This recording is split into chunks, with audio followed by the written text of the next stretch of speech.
आज मैं आप सबको ट्रिग्नोमेट्री पढ़ाने वाला हूँ। सीबीएसई बोर्ड के क्लास 10th में ट्रिग्नोमेट्री चैप्टर है और बहुत सारे बच्चे पहले भी ट्रिग्नोमेट्री पढ़ चुके हैं, कुछ अभी नहीं भी पढ़े हैं। तो आप सबके लिए वीडियो इंपॉर्टेंट है, आप देखते रहिए। हो सकता है आपको बहुत अच्छे से समझ में नहीं आया हो, तो इस वीडियो से आपको लाभ मिल जाए। और हो सके तो आप पेन और पेपर लेकर बैठें, कुछ नोट्स करना हो तो नोट भी कर लेंगे। और जो चैनल पे नए हैं वो चैनल को सब्सक्राइब करें, बेल आइकन को दबाएं ताकि आपको नोटिफिकेशन मिलता रहे। कमेंट भी करें, शेयर भी करें, लाइक भी करें, दोस्तों को भी बताएं। और यदि आपको कोई प्रॉब्लम हो तो कमेंट बॉक्स में जरूर लिखें। मैंने व्हाट्सएप नंबर भी दिया है डिस्क्रिप्शन बॉक्स में। यदि आपको कोई प्रॉब्लम हो तो आप व्हाट्सएप पे भी आप अपना प्रॉब्लम सेंड कर सकते हैं। किसी विशेष टॉपिक पर यदि आपको समझ में नहीं आता है तो उस पर मैं वीडियो बना के डाल भी सकता हूँ यूट्यूब पे। तो ये आप भेजिएगा, कमेंट कीजिएगा, तभी पॉसिबल है। तो आइए हम लोग पहले ट्रिग्नोमेट्री को समझें कि क्या है ट्रिग्नोमेट्री। सबसे पहले आपको ट्रिग्नोमेट्री में एबीसी जानना होगा। एबीसी का मतलब होगा फंडामेंटल ऑफ ट्रिग्नोमेट्री। तो हम लोग को जो ट्रिग्नोमेट्री पढ़ना है क्लास 10th में, वो राइट एंगल के लिए ट्रिग्नोमेट्री पढ़ना है। तो क्या है ट्रिग्नोमेट्री, आइए हम लोग देखते हैं। सबसे पहले एक हम ट्रायंगल लेंगे, राइट एंगल ट्रायंगल। ये ट्रायंगल है आपका ए बी सी, यहां पर राइट एंगल ट्रायंगल है। तो आप ये सब अच्छे से जानते हैं कि इसको हम लोग एल्टीट्यूड या परपेंडिकुलर बोलते हैं, और इन शॉर्ट इसको पी से डिनोट करेंगे। इसको हम लोग बेस बोलते हैं, या इसको हम लोग बी से भी डिनोट कर सकते हैं। और राइट एंगल के सामने वाले को हम लोग बोलते हैं हाइपोटेन्यूज, और इसको हम लोग क्या से डिनोट करेंगे, 8 से डिनोट करेंगे। तो ट्रिग्नोमेट्री में पढ़ना क्या है, तो ट्रिग्नोमेट्री में हमें यह पढ़ना है कि इन साइड्स का रेशियो क्या होता है किसी पर्टिकुलर एंगल के लिए। ये है ट्रिग्नोमेट्री। मैं फिर से रिपीट कर रहा हूं, देखिए छोटे ट्रायंगल, बड़े ट्रायंगल में ये साइज, ये तीनों ही साइज, तीनों ही मेजरमेंट अलग अलग हो सकता है, पर ट्रायंगल चाहे कितना भी बड़ा हो, कितना भी छोटा हो, एक पर्टिकुलर एंगल के लिए रेशियोज हमेशा फिक्स होता है। रेशियो मतलब इन साइड्स का रेशियोज। तो कितना रेशियो हो सकता है, पहले हम लोग ये देखेंगे इसमें कितना रेशियो हो सकता है। सबसे पहले हम लोग क्या लिखेंगे, P बाई एच। सेकेंड में क्या लिखेंगे, B बाई एच। थर्ड में क्या लिखेंगे हम लोग, P बाई बी। फिर क्या हम लोग लिखेंगे, इस सब का इनवर्स, यानी क्या होता है, P बाई एच है तो यहां पर क्या हो जाएगा, H by P. B by H है तो यहां पर हो जाएगा H by B. P by B है तो यहां पर हो जाएगा B बाई पी। अब इन सारे रेशियोज का ट्रिग्नोमेट्री में कुछ नाम है, और क्या नाम है, तो ये देखिए P बाई एच यानी परपेंडिकुलर और हाइपोटेन्यूज के रेशियो को हम लोग बोलते हैं साइन। इसको हम लोग क्या बोलते हैं, कोसाइन। इसको हम लोग क्या बोलते हैं, टेंजेंट। ऐसे भी टेंजेंट हमेशा स्लोप को बोलते हैं, मतलब परपेंडिकुलर और बेस के रेशियो को हमेशा टेंजेंट बोलते हैं। H बाई पी क्या है, साइन का उल्टा क्या होता है, इसका नाम होता है कोसेकेंट। H बाई बी यानी कोसाइन के इनवर्स को हम लोग बोलते हैं सेकेंट। और ये B बाई पी यानी टेंजेंट, तो टेंजेंट के इनवर्स को हम लोग बोलते हैं कोटेंजेंट। ये सारे रेशियोज का नाम है। उसके बाद एक पर्टिकुलर एंगल के लिए इन सारे रेशियोज का वैल्यू फिक्स होता है, यही हम लोग को ट्रिग्नोमेट्री में पढ़ना है।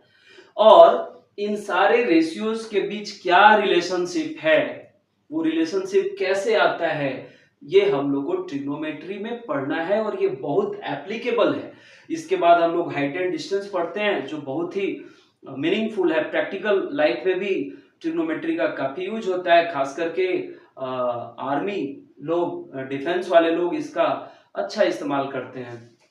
तो आइए देखते हैं हम लोग किसी पर्टिकुलर वैल्यू के लिए क्या हो सकता है, ये पहले देखेंगे।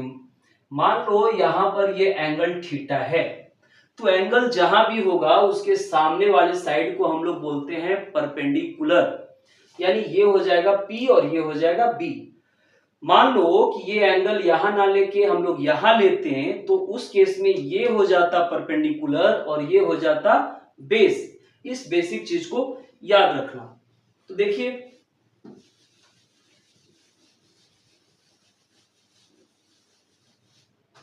यदि यहां पर हमने कहा साइन, साइन के लिए, किसके लिए साइन, थीटा के लिए। मान लो एक कोई एंगल है साइन थीटा, तो साइन थीटा को हम लोग कैसे लिखेंगे, P by D. Cos theta को हम लोग कैसे लिखेंगे, sorry, P by H. Cos theta को हम लोग कैसे लिखेंगे, B बाई एच। और टेन थीटा को हम लोग कैसे लिखेंगे, P बाई बी। ये हो गया रेशियो किसी पर्टिकुलर एंगल के लिए वैल्यू, यानी कि ऐसे वैल्यू हम लोग निकालते हैं। अब सबका इनवर्स देखो, साइन का उल्टा क्या होता है, कोसेकेंट। उसको हम लोग बोलेंगे क्या,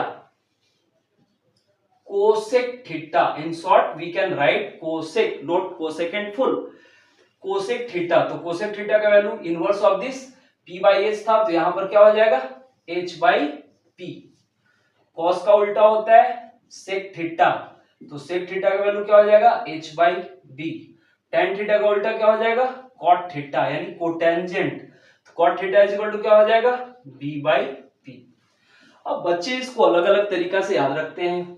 कोई बोलता है पंडित बद्री प्रसाद हरि हरि बोल, हरि हरि बोल पंडित बद्री प्रसाद, तो ऐसे भी याद रखते हैं।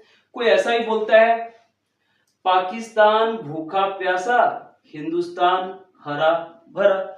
तो ये अलग अलग याद करने का कोड है, सेंस ऑफ ह्यूमर है, आप जैसे भी याद करो, पर इसको रट लेना है, इसको याद रखना जरूरी है, क्योंकि यही है फंडामेंटल्स ऑफ ट्रिग्नोमेट्री। जब आप इन सबको याद रखते हैं तभी इनके बीच रिलेशंस को हम लोग दिखा पाते हैं, रिलेशनशिप को स्टैब्लिश कर पाते हैं, और इससे फॉर्मूला जनरेट होता है जो आगे हम लोग को ट्रिग्नोमेट्रिकल आइडेंटिटी सॉल्व करने में काम आता है, ट्रिग्नोमेट्रिकल आइडेंटिटी प्रूफ करने में काम आता है। तो आइए हम लोग देखते हैं आगे।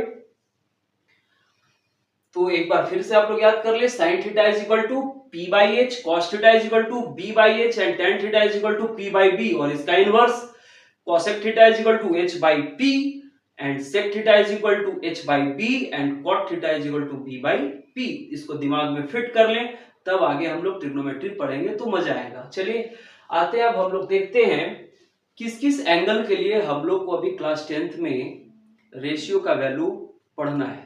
तो जो हम लोग को एंगल का वैल्यू पढ़ना है वो है 0 डिग्री, 30 डिग्री, 45 डिग्री, 60 डिग्री और 90 डिग्री। इन एंगल्स के बारे में हम लोग पढ़ना है, यानी कि स्पेशली हम लोग देखेंगे कि 0 से लेकर 90 डिग्री के एंगल्स का डिफरेंट ट्रिग्नोमेट्रिक रेशियोज का वैल्यू क्या होता है।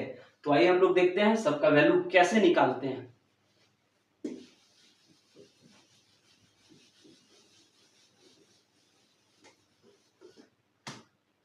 सबसे पहले एक चार्ट बना लें, यहां लिख दे theta 0 degree, 30 degree, 45 degree, 60 degree और 90 डिग्री। इस चार्ट को बनाने के बाद आप देखेंगे यहां पर लिखेंगे, यहां पर sine theta, cos theta, tan theta, और इसका उल्टा cosec theta, sec theta and cot theta.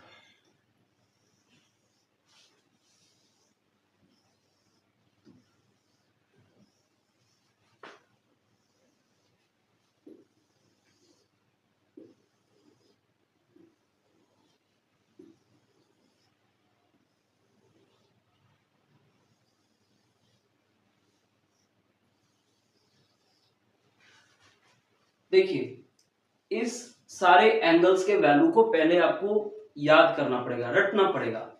आप ये रट लेंगे तभी आपको ये आगे काम आएगा। जैसे हम लोग ABCDEFGHIJ का हम लोग पूरा रटे हुए हैं, टेबल्स रटे हुए हैं, कम से कम 10 तक 20 तक टेबल्स रटे हुए हैं, वैसे ही इसको भी आपको टेबल की तरह रट लेना होगा, तभी आपको आगे काम आएगा। अदरवाइज ये बेसिक चीज आपको याद नहीं रहेगा तो आपको प्रॉब्लम होना ही होना है। तो आइए देखते हैं कैसे निकालें हम इन सब का वैल्यू। तो पहले तो एक ट्रिक दे रहा हूं मैं कि कैसे निकालेंगे, उसके बाद सबका प्रूफ दूंगा मैं कि कैसे प्रूफ होता है, कैसे होता है इसका वैल्यू, तो ये जान लो। क्या करना है, सबसे पहले आप लिख दो 0 1 2 3 4, इतना लिख दो 0 1 2 3 4। फिर क्या करना है, सारे को 4 से डिवाइड कर दो, सारे को क्या करो 4 से डिवाइड कर दो, सबका स्क्वायर रूट निकाल दो, सबका स्क्वायर रूट निकाल दो। क्या आ रहा है भाई, यहां पर आ रहा है आपको 0। 1/4 का वैल्यू क्या आएगा 1/2, 2/4 2 से कट जा रहा है तो ये आएगा 1/√2, 3/4 का हो जाएगा √3/2 और 4/4 यानी कि 1। ये वैल्यू आ रहा है। मैं फिर से रिपीट कर रहा हूं, सबसे पहले आप 0 1 2 3 4 लिख दो, सारे को 4 से डिवाइड कर दो, फिर सबका स्क्वायर रूट निकाल दो तो आपको मिलेगा 0 1/2 1/√2 √3/2 और 1। तो पहला में यानी साइन थीटा का जो वैल्यू होगा उसको अकॉर्डिंगली ऐसे फिलअप कर देंगे। 0 यानी कि साइन 0 डिग्री का वैल्यू होगा 0, साइन 30 डिग्री का वैल्यू होगा 1/2, साइन 45 डिग्री का वैल्यू होगा 1/√2, साइन 60 डिग्री का वैल्यू होगा √3/2 और साइन 90 डिग्री का वैल्यू होगा 1। ये हो गया आपका साइन थीटा का वैल्यू। यदि आपको इसको आप उल्टा करके लिखोगे यानी 1 यहां पर लिख दो, 1 यहां है तो 1 आप लिख दो यहां, √3/2 लिख दो यहां, 1/√2 यहां लिख दो और 1/2 यहां लिख दो, 0 यहां लिख दो। ये हो गया आपका cos थीटा का वैल्यू। अब इसको इससे डिवाइड करेंगे, हर साइन थीटा के वैल्यू को cos थीटा के वैल्यू से डिवाइड करेंगे तो tan थीटा का वैल्यू आएगा। अभी आपके दिमाग में कुछ कुछ हलचल मच रहा होगा पर उसे अभी दबा के रखिए, इस सारे चीज को मैं क्लियर करूंगा, देखते रहें वीडियो को। 0/1 क्या हो गया 0, 1/2 √3/2 क्या हो गया भाई 1/√3, 1/√2 1/√2 कैंसिल आउट क्या हो गया 1, √3/2 1/2 2 कैंसिल क्या हो गया √3, 1/0, 1/0 is never defined so we can write infinity at this point. Now cosec theta, cosec theta मैंने पहले ही बताया था कि sin थीटा के इनवर्स को हम लोग बोलते हैं cosec थीटा। तो sin थीटा का इनवर्स 0 का इनवर्स क्या होगा नॉट डिफाइंड होगा, 1/2 यानी कि यहां हो जाएगा 2, 1/√2 तो यहां हो जाएगा √2, √3/2 तो यहां हो जाएगा 2/√3, 1 का उल्टा 1 हो जाएगा। अब sec थीटा का वैल्यू कैसे निकालेंगे, तो दो तरीका है, या तो इसको 1 को इधर से अरेंज कर दो या फिर cos थीटा के उल्टा को लिख दो। यानी cos थीटा 1 है तो यहां पर क्या हो जाएगा 1 √3/2 है तो यहां 2/√3 हो जाएगा, ये है 1/√2 तो यहाँ √2 हो जाएगा, 1/2 है तो यहाँ 2 हो जाएगा और ये 0 है तो 0 का उल्टा क्या हो जाएगा नॉट डिफाइंड। सो ये हम लोग साइन इन्फिनिटी का देते हैं। नेक्स्ट है cot थीटा, तो cot थीटा किसका इनवर्स है tan थीटा का। यहाँ पर 0 है तो 1/0 क्या हो जाएगा इन्फिनिटी, 1/√3 है तो क्या हो जाएगा √3, 1 है तो 1, √3 है तो 1/√3 और ये इन्फिनिटी है तो 1/∞। इस चीज को हम लोग डिस्कस करेंगे कभी। 1/∞ मतलब आप एक को बहुत ही बड़ा नंबर से डिवाइड कर रहे हैं तो क्या बच जाएगा भाई 0, इसलिए यहां पर इसका वैल्यू 0 हो जाएगा। ये आपका ट्रिग्नोमेट्रिक रेशियोज का वैल्यू है किस एंगल्स के लिए, 0 डिग्री के लिए, 30 डिग्री के लिए, 45 डिग्री के लिए, 60 डिग्री के लिए और 90 डिग्री के लिए। तो आपको ये सारे वैल्यूज को याद रखना पड़ेगा, बहुत अच्छे से याद रखना पड़ेगा, तभी आप आगे इसे पढ़ पाएंगे।